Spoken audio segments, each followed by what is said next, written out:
Hala sila, bakit ayaw nila tanggapin kung sakali si Kim Chiu Man ang tawaging primetime queen?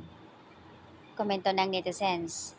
Mga kapuso, mga fans ni Marian, na wala raw pwedeng makakuha sa titulo ni Marian Rivera bilang isang primetime queen.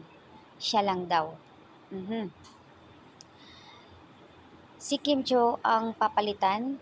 Papalitan na nga ba ni Marian Rivera bilang primetime queen? Kumakailan nga lang kasi tinawag ng ABS-CBN na primetime si Kim Chiu dahil sa taas ng ratings niya ng Linlang and WWSK kung saan kasama ang kanyang partner na si Paolo Avellino.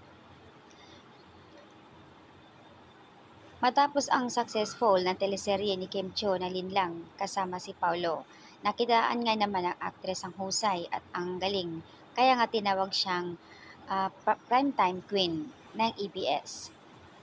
Pumalag naman ang kampo sa kabilang side na ayon sa kanila walang makakuha ng ibang titulo kundi si Marian lang, nag-iisa.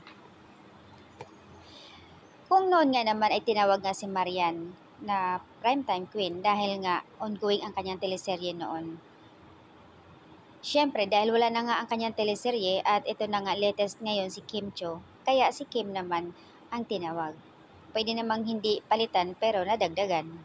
Nagiging dalawa. Kaya lang pumalag yung iba dahil wala na daw, walang ibang primetime queen kung hindi si Marian lang. Okay, komento. Primetime queen lang only Marian Rivera. Wala ngang show ang primetime queen nyo dyan na si Marian, sasabihin nyo na primetime queen. True. Nagkaroon man si Marian noon, ilang years pa yun. Kumbaga wala pa si Sia, panganay nila. Ang tagal na. Noon yan, may bago na ngayon syempre yung kategory niya. Iba't iba naman ang star ngayon. May iba't ibang stars will rise every era generation. Acceptance is the key. Wala namang ganap yan sa GMA. Puro pa corny, mga palabas. At ang pagtitiktok. Napaulit-ulit ang step. Paano nyo masasabing primetime queen? Kakaloka. Kapuso primetime queen, pero hindi Philippine.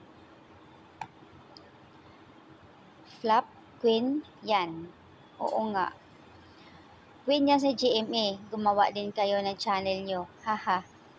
Ba't nyo pinagkukumpara si Marian kay Kim? Sa amin, primetime queen, tinawag siya ng ABS-CBN kung si Marian sa inyo. Pero, ang tanong, nasaan yung latest niya ngayon na series? Ang tagal-tagal na niyan tinatawag na primetime queen.